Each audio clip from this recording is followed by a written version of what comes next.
When flying at 30,000 feet, communication and interpretation of information must be exact and precise.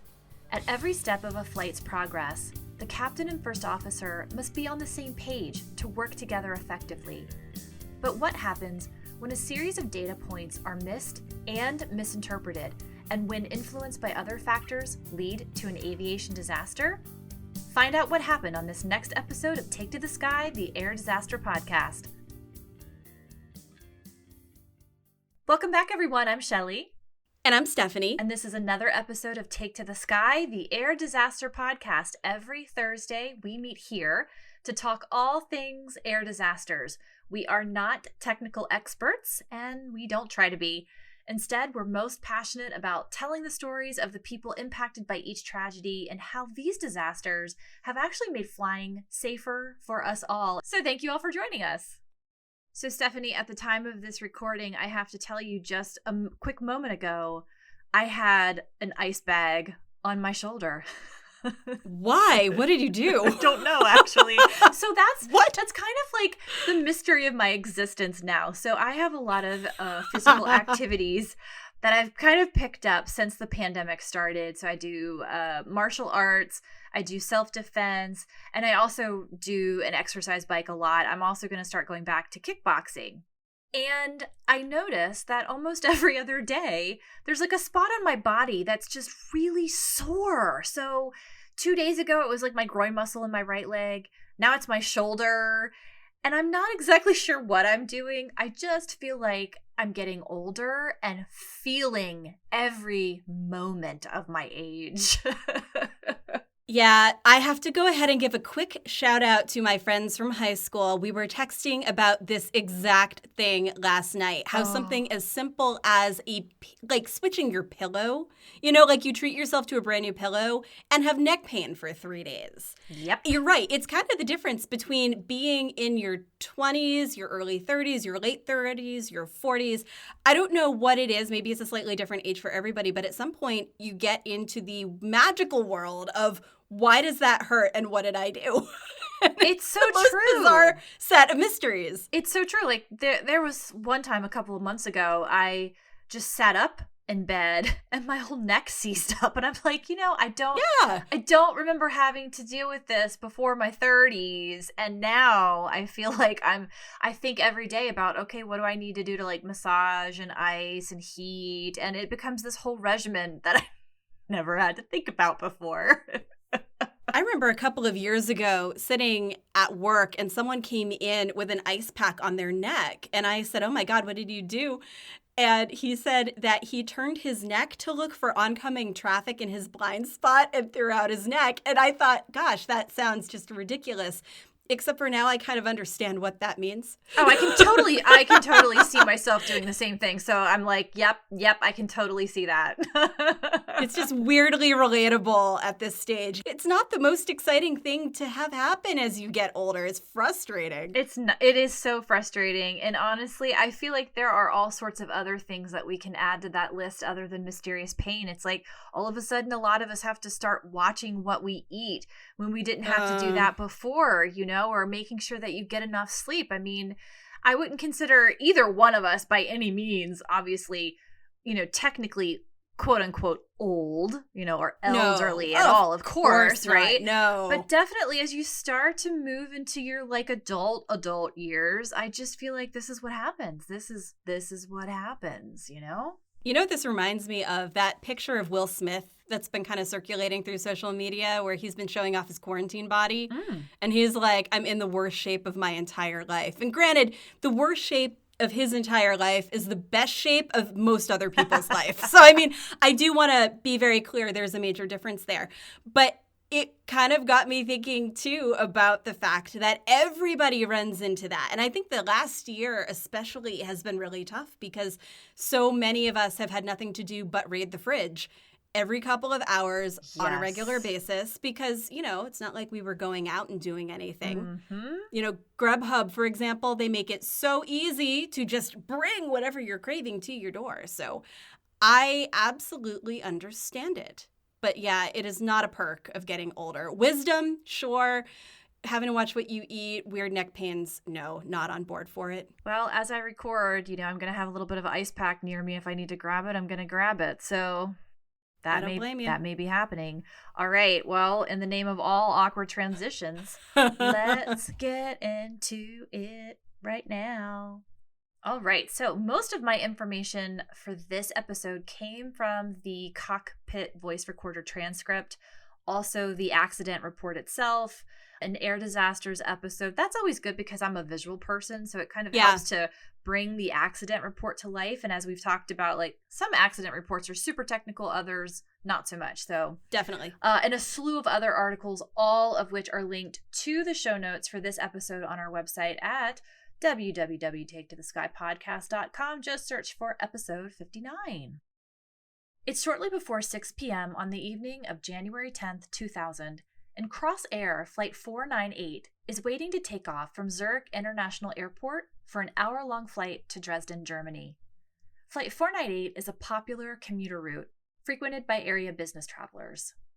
Flight 498 is also a Saab 340B, which is and I had, by the way, had never heard of this aircraft type. It is a Swedish-made twin-engine turboprop commuter plane with 33 seats. So probably a lot of us who have ever had to travel for our jobs, especially to outer laying areas of the country, maybe not near a big city, you go into like the primary airport, then you jump on a smaller plane to get to your final destination. So if you picture that, it's pretty much what the Saab 340B looked like. The aircraft is known for short-haul flights between cities, and to pilots, the aircraft is known for having a comprehensive autopilot system, which, as we all know, ensures that the plane flies accurately and smoothly. The Saab 340B is also known for being easy to control and for offering a smooth ride to passengers. So all around, it sounds like a great aircraft. The 3-person crew on Flight 498 is made up of Captain Pavel Gruzhin, who's 41, and First Officer Rostislav Kolazar, who is 35. We also have one flight attendant on board, and for the life of me, I could not find his or her name anywhere. So, yeah, that was a bummer. Captain Gruzhin had 8,100 hours of flying time, with 1,900 of them in the Saab 340. He was described by others as being a role model and a great teacher. And as a superior, he had an influence on the selection of crew members and their evaluation and career opportunities. First Officer Kolazar had about 1,800 hours total, with 1,100 of those hours in the Saab 340, and he was described by fellow pilots as loving to fly. So whenever he talked about flying with family and friends, they said you could see his eyes just light up. Like, that's how much he loved his job. I love it when people find the right career for them. Me too. Me too. You know? Yep.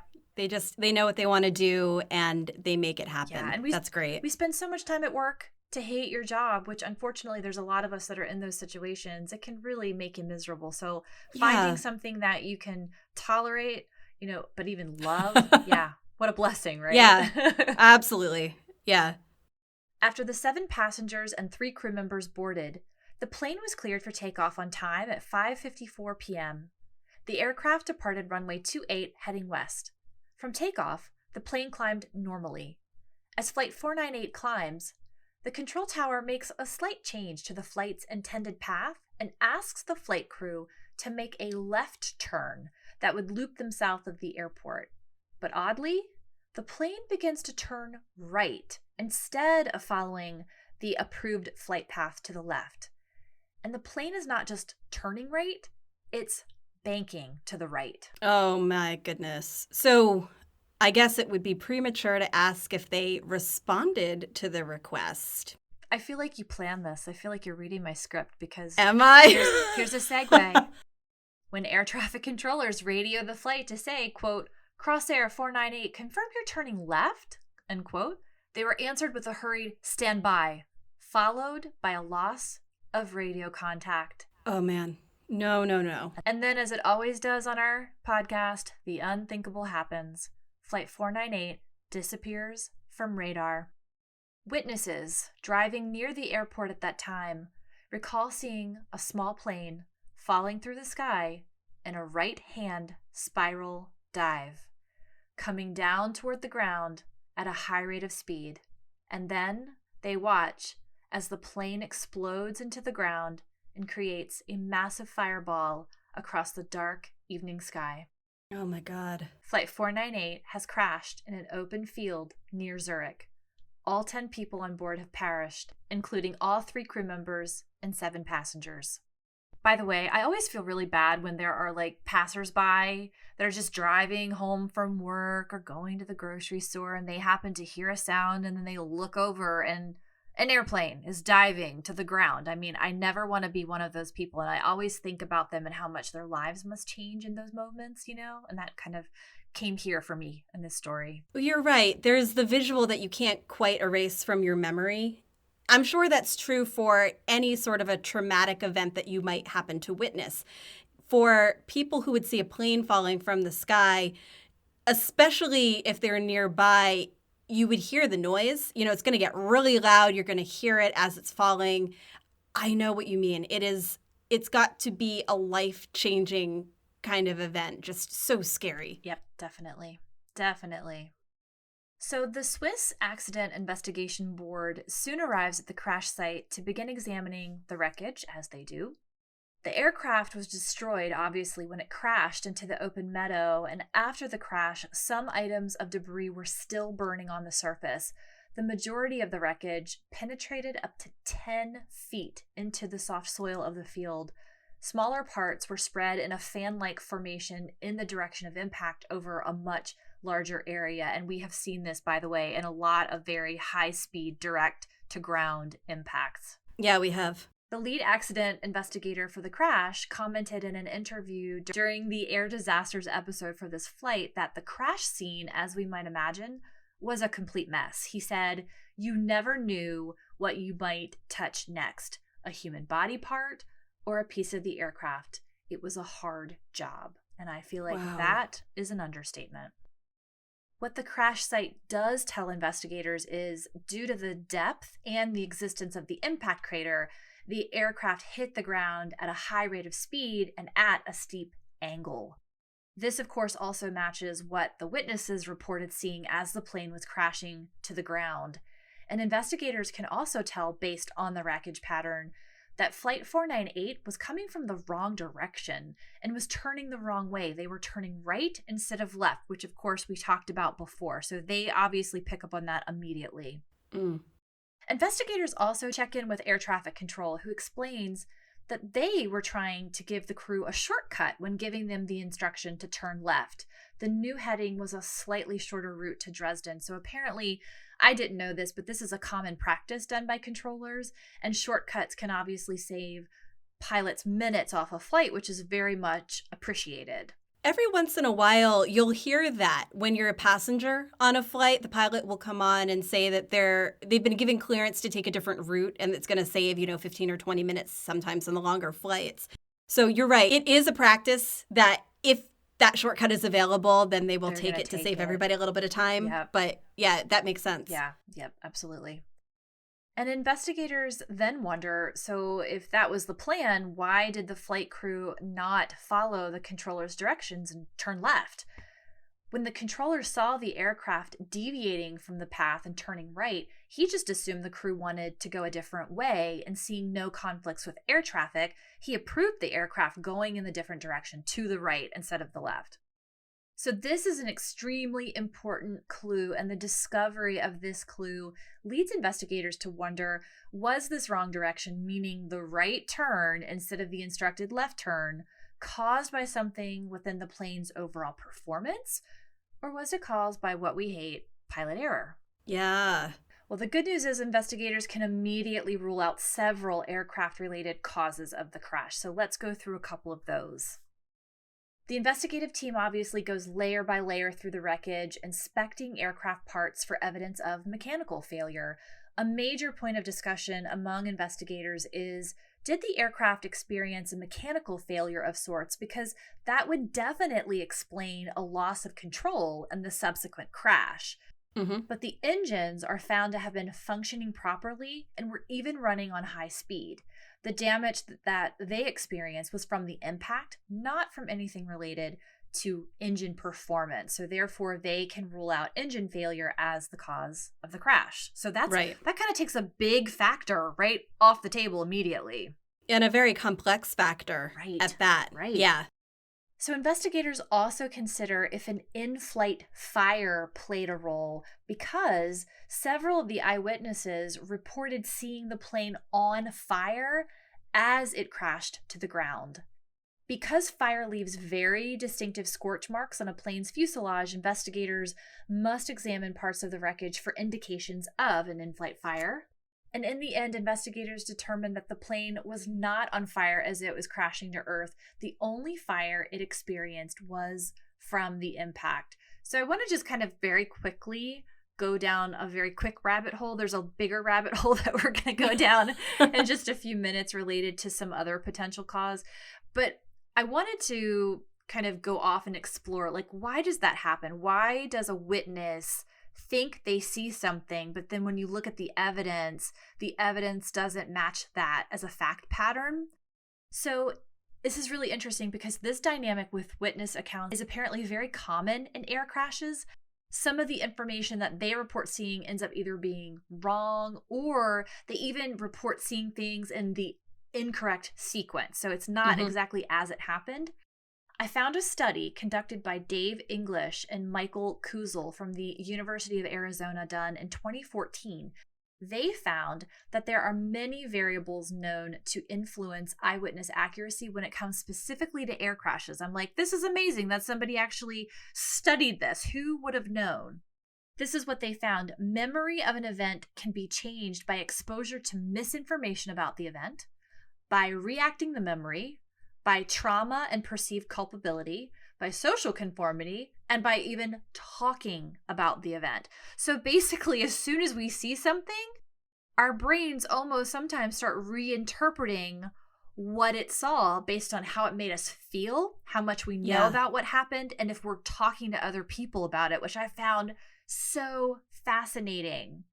However, here's the funny thing. The people who evaluate the statements are often not made aware of these issues. So for Crossair Flight 498, even though witnesses say they saw fire before the crash, there was only a post-impact fire. And apparently that's really common. And it's probably for one of those above reasons why it kind of just got switched around a little bit in their brain. So I thought that was really interesting. It reminds me of some of the conversation we had a very long time ago about TWA Flight 800. Oh, yes. Where, remember, there were about 500 FBI agents who were tasked with interviewing witnesses. And so many of them said that they believed that they saw a second object in the sky. Right. They had thought that there was some sort of a missile or something that had brought the flight down. This is very similar to that in a way. Because the more, what they were talking about there too was that the more they thought about it, talked about it, reflected on what those experiences were, the more they started to talk about something that they didn't actually see. So another example of how this kind of phenomena can play into witness accounts. It's so fascinating. It really is. What the human brain can do is just shocking sometimes. And I think also when it comes to air disasters, the worst case scenario when the eyewitness accounts don't match up to the evidence is that conspiracy theories can start, right? That's like the really negative effect, or people start to doubt potentially sometimes the findings of an event. This actually doesn't happen in this case, but, we've just seen it happen because, TWA Flight 800 theories have persisted for years and years and years. So that's right. Yeah, totally. That's a great call out. All right. So they've ruled out mechanical failure and an in-flight fire. So continuing down the path of possible mechanical failures, the aircraft that was Flight 498 had a history of uncontrolled flap movements. We might have mentioned this before in other episodes, but just to quickly review. So the flaps extend from the backs of the wings during takeoff to increase lift. So if you've ever had a seat over a wing, you've probably noticed these little slats at the back that kind of move back and forth. That's basically the flaps. If the flaps do not extend properly, it makes the plane hard to control. And if one flap extends more rapidly than, say, the other one, it can cause the plane to roll to one side because one wing would then have more lift and one wing would have more drag. Sure. And remember, this plane was banking to one side. So they're wondering, is this the cause of the banking? In the preceding 18 months, more than 20 complaints have come in from various flight crews about the flaps on this particular aircraft. This revelation raises alarms with investigators because this is a very high number of complaints. Unfortunately, while the flaps have been pulled from the wreckage, they're just too damaged by the impact to yield any useful information for investigators. So now they're going to have to examine and listen to the flight's recorders.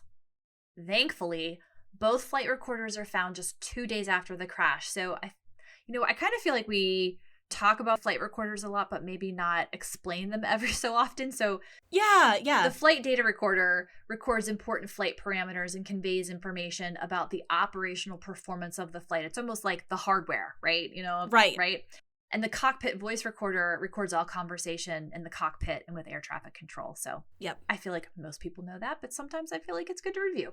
It's a good refresher. Using data from the flight data recorder, the investigators create a simulation of the flight path traveled by Flight 498 based on all the flight's operating parameters. And what they find is very simple. There are no flap or other aircraft malfunctions happening. And they discover something else simple. Simple, yet baffling. Captain Grushin simply turned right instead of left, and then somehow fatally lost control of the aircraft. These findings baffle investigators as they next must search for the answer to why and how this could have happened.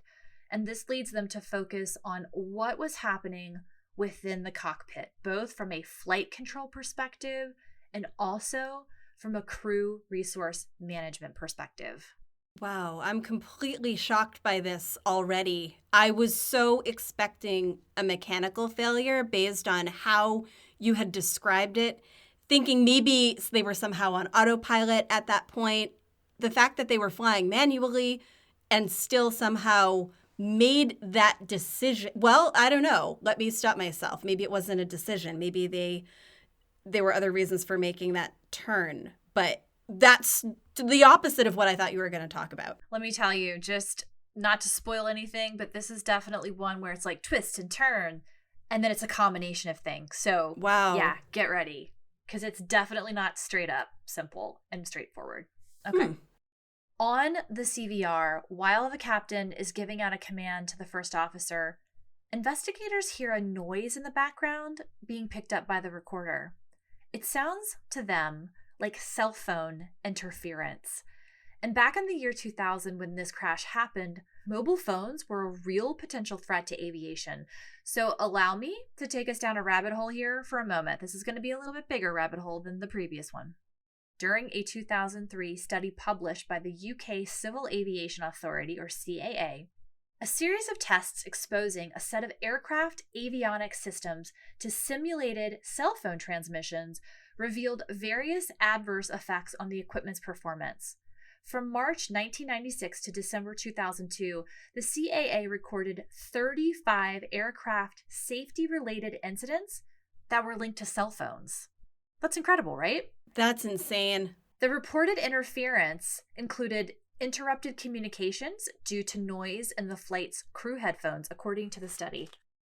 Boeing also investigated several cases in the 1990s where aircraft crews reported that laptop computers or gaming devices caused autopilot disconnects, uncommanded airplane rolls, or instrument display malfunctions, which sounds really scary, by the way, that potentially a cell phone could do something like that. However, the aircraft manufacturer was never able to replicate the reported anomalies in lab tests. So these were things that were never proven to have actually happened.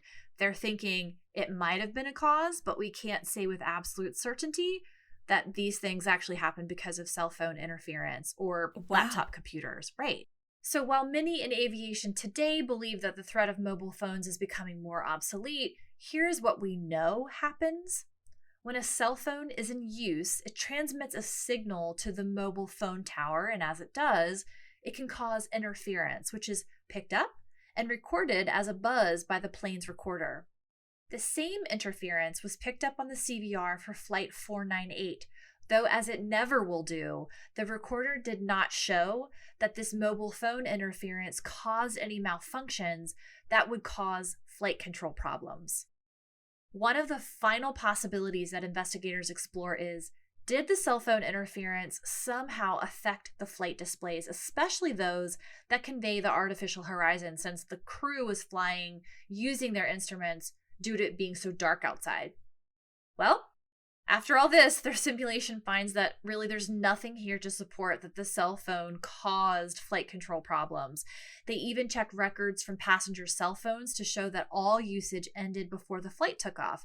So other than the interference picked up by the CVR, mobile phone interference had to be ruled out as a cause to the crash of Flight 498. I'm also somewhat surprised by that. Yes. In a big way. I remember that being an enormous topic of conversation in the early 2000s. In fact, I remember being on flights where flight attendants would actually walk down the aisle and check to see if your phone was off or on airplane mode. Yep, exactly. I mean, that's the whole reason for airplane mode. You know, it's to make sure that that phone was operating safely or preferably not at all during a flight. Yep. So I'm surprised to hear that that could have been a contributor, but wasn't, especially given some of that data. That's also kind of crazy to me. It's really interesting because I was actually a little surprised at how seriously they took it. I guess, yeah, you know, I just didn't think that cell phones were a major concern, and they're not anymore. But I'm like, yeah, this was also 21 years ago in the year 2000. To your point,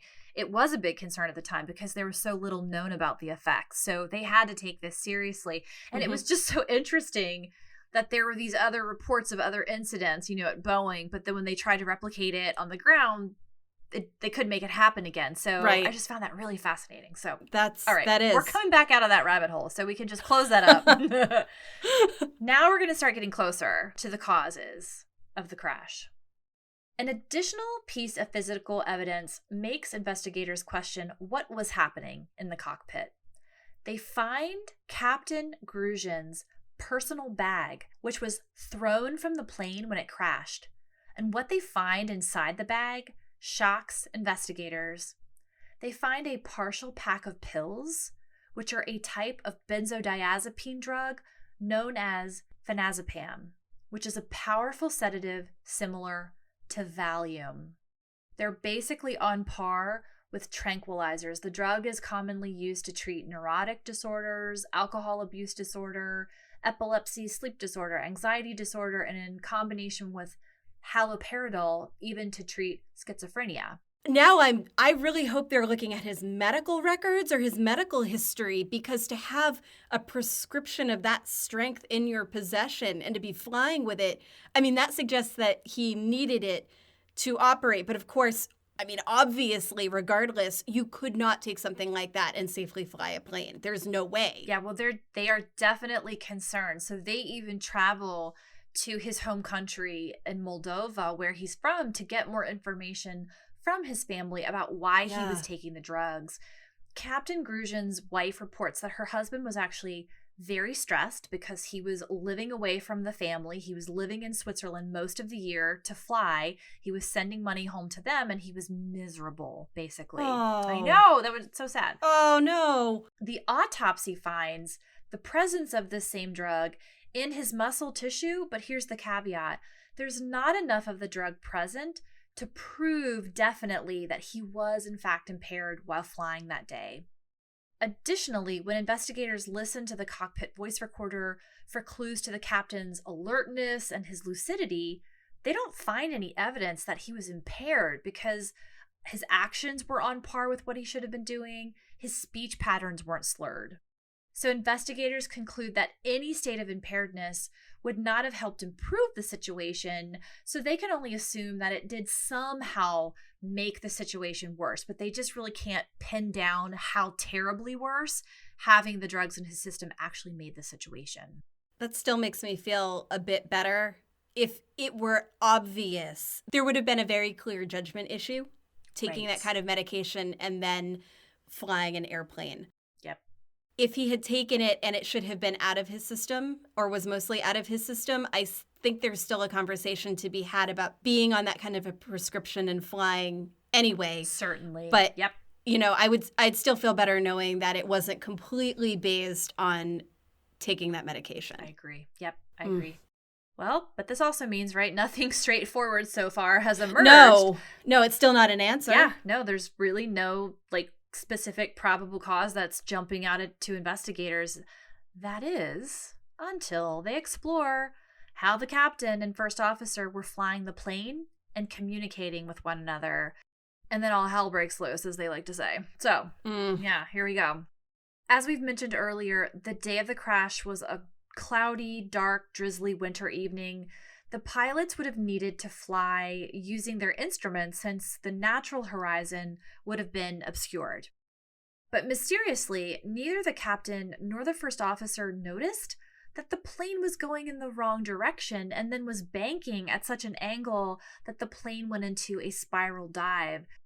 The reason for this comes down to cockpit design. Investigators examined the way that the flight instruments were showing the position of the aircraft in the last moment of the flight.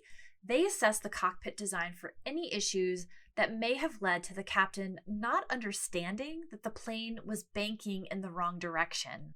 The cockpit display system in the Saab 340B was designed so that if the plane went into an abnormal bank or pitch angle, the display would automatically remove unnecessary information to make the recovery easier for pilots. Basically, from my understanding, is like parts would light up and parts would dim down so that you would only be looking and focusing on the things that were telling you, uh-oh, this is in trouble. Interesting. It's clear, based on the flight data recorder or FDR, that at the time of the banking, the instruments were working properly. But investigators deduce that Captain Grushin didn't understand them. But they wonder, so how could, though, someone with his credentials, his flying experience, not be able to tell the difference between left and right, basically? Well, here's the answer. Captain Grushin learned to fly in Russia, and at the time, Cross Air was known for recruiting many pilots from the former Soviet Union. While nothing about either of the pilots' previous performance holds the answer, Russian investigators, helping the Swiss investigators, reveal something troubling. They are aware of a recent cluster of accidents where Russian-trained pilots became confused by the instrument that shows the artificial horizon, a fact which is not well known in Western aviation. So let's break this apart. This indicator, of course, is going to be very crucial for pilots who are flying in bad weather, at night, or at a high altitude when the actual ground cannot be seen. Crossair Flight 498 took off in the dark, so naturally the pilots had to rely on the artificial horizon to make the turn as instructed by air traffic control. Here's what the Swiss team uncovers. Pilots from the Soviet Union were trained to use an artificial horizon that looked very different than the one used in the West, because Russian planes and Western planes have a very different design philosophy in the cockpit. In particular, the artificial horizon is designed completely in opposition. Okay, so just for anyone who may not know, the artificial horizon is basically that one gauge. It kind of looks like it's two different colors. It's split in half, meaning that's the horizon. And there's like a little airplane icon on it. And depending on which way the little aircraft icon is tilted and the little line is tilted, it tells you if you're flying straight with the horizon. If you're making a turn, it'll turn, so on and so forth. Mm-hmm. Okay, so in the West, the airplane icon remains stable as the background and horizon moves. The Soviet aircraft horizon works in the opposite way. The airplane icon moves, the background stays stable, and the horizon is fixed in place also. So a left turn on a Soviet display looks a lot like a right turn on a Western display. As countries in the West began to buy more Eastern European planes, that confusion apparently became deadly. They knew, the Russian investigators found 15 crashes involving spiral dives that many suspected were caused by pilot confusion, the artificial horizon. That is so confusing, not in the way you explained it, but in the fact that there would be planes that were flown by pilots whose training did not align with the aircraft that they were in control of. So basically, they learn how to read the artificial horizon in a different way. They're placed in an aircraft where it's the opposite. And they either don't have the training or they don't have the knowledge or they're not up to speed on what that configuration is like. And yet they're sent to fly anyway. That's kind of baffling in a way, right? I mean, it seems like such a basic thing. And at the same time, though, it's a little bit more complex than that. So let's unpack this a little bit. Investigators believe that, of course, that they've uncovered the probable cause of the accident. So here's what they think basically happened. Stressed and possibly under the influence, right? Because there was presence of drugs in his system, but they said we don't really know if it was enough to really impair him. Captain Grushin may have fallen back on what he learned when he first learned to fly. As contained in the technical analysis of the air accident report, the captain's growing confusion led him to resort to problem-solving models learned at an earlier time. The confusion over the aircraft's attitude and the corrections that needed to be made in the final moments of the flight were reinforced by the fact that the captain had been trained on Russian instruments and that as a result, he may have retrieved and applied a reaction pattern from that period. It must be added that he had had no opportunity to be trained in any other pattern of behavior. In his confusion, he was convinced he was flying in a steep left turn instead of a right turn. Basically, what the investigators in the air disaster episode said about this, which I thought was a brilliant analogy, and P.S., I'm terrible at analogies, so when they said this, I was like, oh, that's great, but I never would have come up with that. They basically said, we can compare this to driving on the right side of the road instead of the left side of the road. If I go to a country, all of a sudden, I can certainly drive on the left-hand side of the road, but what happens if I get to a roundabout and I've never done it before and I'm really stressed and people are beeping and honking at me?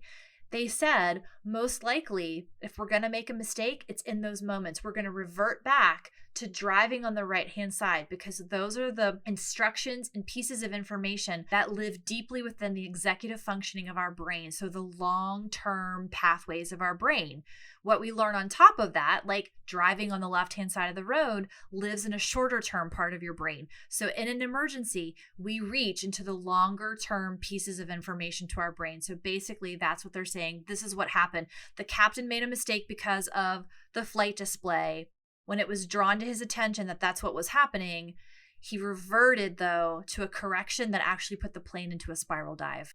Does that make sense? I find that to be a very relatable example. And honestly, it's a reason why for all of the travel that I've done, I never drive in foreign countries, especially if it's on the opposite side of the road that I am used to. Because I know what would happen in those situations. I would feel stressed. I would be questioning my judgment. I would be looking the wrong way. Cars coming from a direction I wasn't expecting would surprise me. And that combined with any of the other stressors, honking or people, waving their hands at you or something like that, I know that I wouldn't react very well. And so I wouldn't put myself into that position if I could avoid it. And what I'm hearing is that when put into the situation, the captain responded in a way that may not be what you would need from him in that moment, but definitely makes sense from the stress side of things. And I think coupled with the fact he was already under some stress, being away from his family, clearly not in the best of mindsets. Exactly. So put into an even worse situation, made a bad decision. Completely. Or forgot what kind of instrument he was supposed to be reading and how to read how it. to interpret it. Exactly. Yeah, absolutely. That's exactly right. What a shame. And to make matters worse in this crash, Russian pilots also did more hand flying because the Russian culture at the time thought that if you could fly a plane, you should hand fly it as long as possible to prove that you really can fly. Interesting. Yes, really? I know, right? That was like a cultural thing that I'd never heard of. I'm sure lots of people out there know that. Obviously, autopilot can fly the plane even if both pilots have other tasks to do, but Captain Grushin was flying manually and the autopilot was not engaged. If he had engaged autopilot right after takeoff, the accident likely never would have happened. And to add to the list of multiple factors as to the contributors of the flight, the instructions from air traffic control actually added to the problem, according to investigators. The controller, once he noticed that the plane was turning right instead of left, said, as we talked about, 498, confirm you're turning left. Investigators said he should have said, I see you in a right turn. Please turn left. Captain Grushin was trying to level a plane that he thought was going left, when his actions actually put the plane in a deadly spiral dive because it was actually going right. That's fascinating too. Yes. Yep. I was thinking about the word choice there, and I actually let that go because really, on the face of it, there's nothing wrong with what ATC said. Right. Nothing was inaccurate. Mm-hmm. You know, they said exactly what was going on. But you're right. If the captain had heard that in a different way, if he had used different words or said you are not doing something, that might have struck him differently. I totally agree with that. And of course, Captain Grushin was not the only one in the cockpit. So what was First Officer Kolazar doing? So his job was to monitor the instruments, but doing so was an immense challenge due to the awkward cockpit design, which made it difficult for the first officer to see what was going on.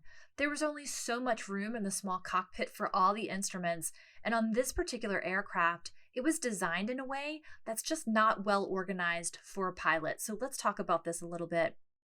The tasks that the first officer had to perform were very demanding and required a great deal of concentration. The instruments and controls that he had to operate in this context were not in the same field of view as the flight attitude instruments. So again, as explained in the official accident report, the division of labor in the takeoff phase was always the same at Crossair. In particular, takeoff was always undertaken by the captain. Therefore, the first officer had little experience of controlling the aircraft in this takeoff phase and of any possible difficulties which might arise in the process. It's very conceivable, according to the report, that the first officer was paying little attention to the flight path being flown by the commander and to the attitude. First Officer Kolazar would be performing tasks during the takeoff and climb, basically with his head down or up and while looking away from the horizon display. This fact was echoed by many other first officers who had flown this very aircraft. By the time First Officer Kolazar saw the plane was going in the wrong direction, the plane was already in a steep right bank. And to complicate things even further, the first officer input the data into the system that listed their flight path, but guess what? He omitted the left turn from the sequence.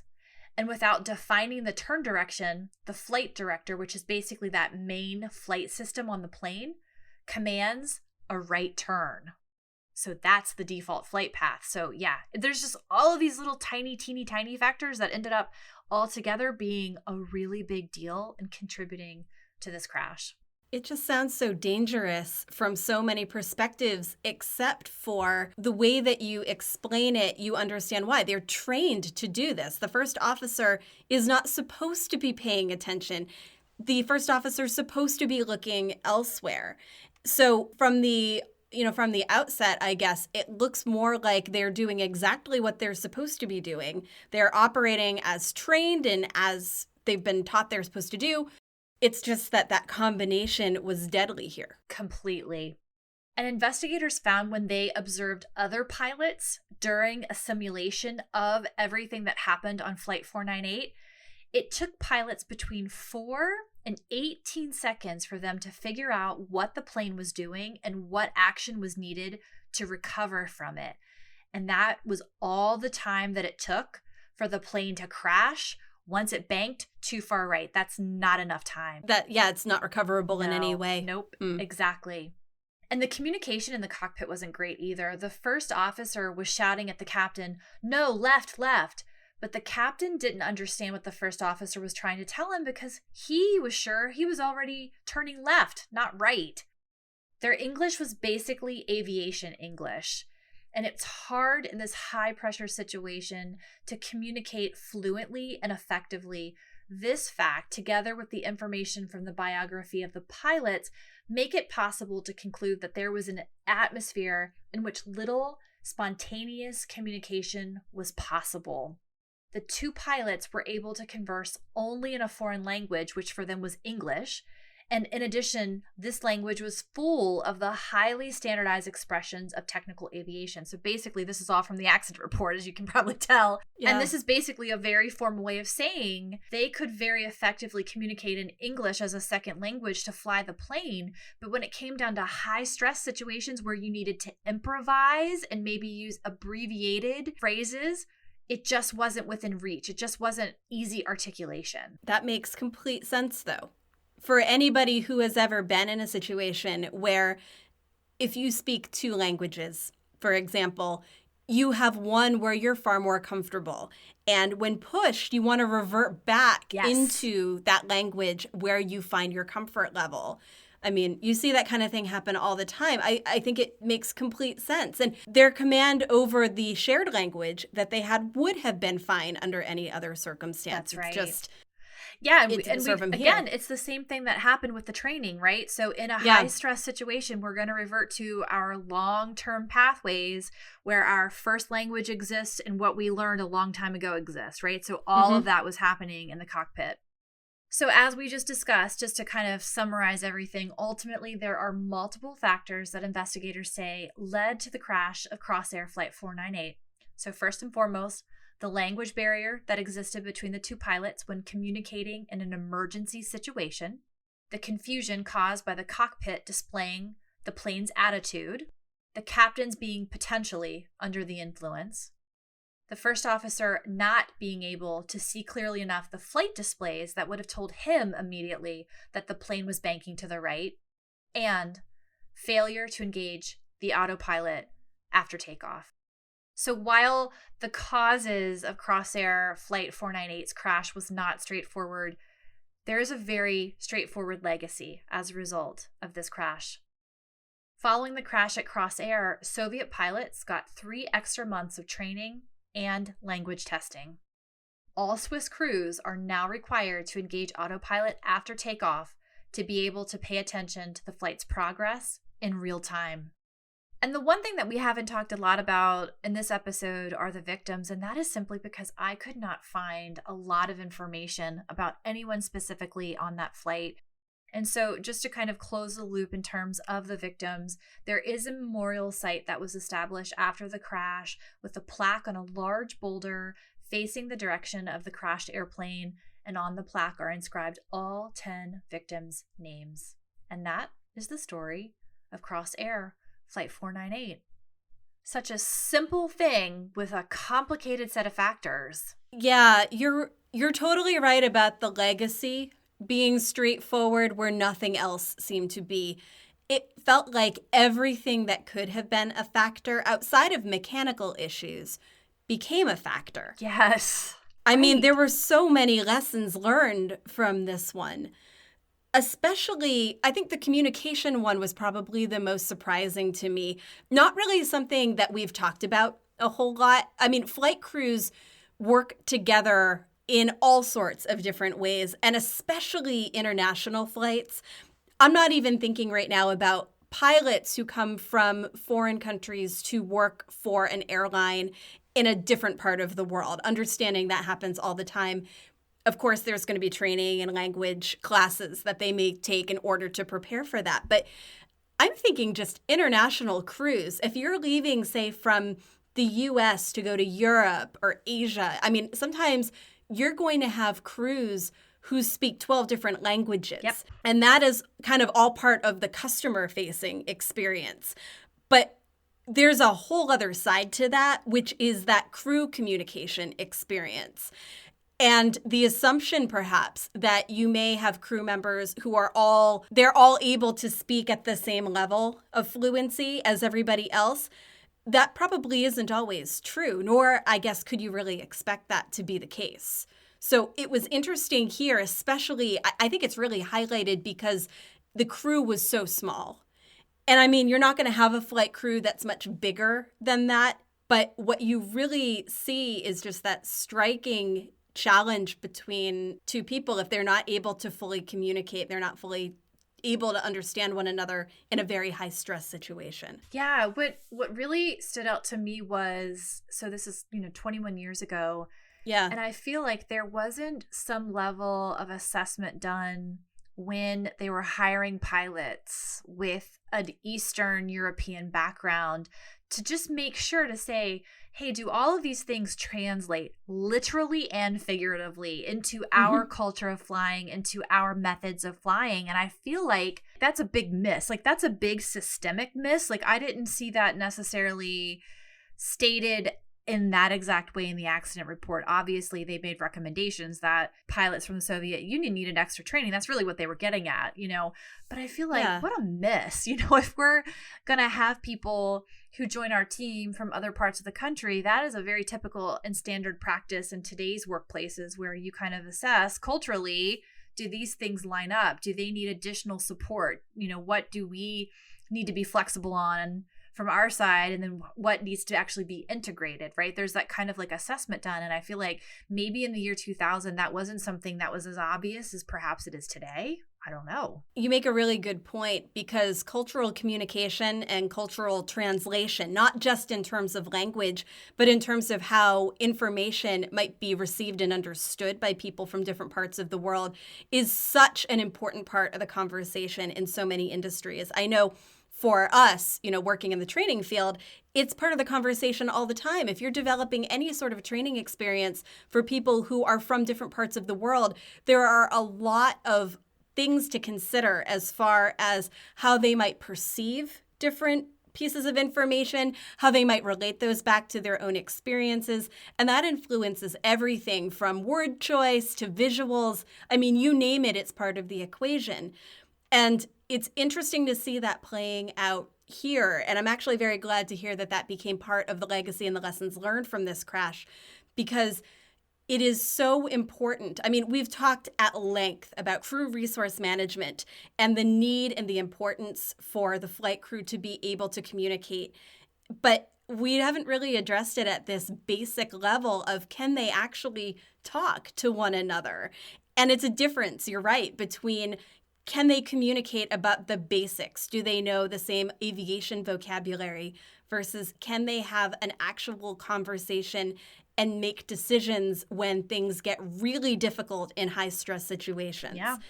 So the fact that that is something that has been taken away from this does really make me feel better about what it means to fly safely. Yeah, definitely. Yeah. Wow. I know. Yeah. An amazing story. Not at all what I thought this one was going to end up being. Not at all. Yeah. Okay, so speaking of ending up in an unexpected place, kind of, sort of. Yeah. Not literally for me, but figuratively speaking. I had dinner the other night with someone that I have known peripherally here in my town. We've been friends on Facebook, which is obviously not friends in real life at all.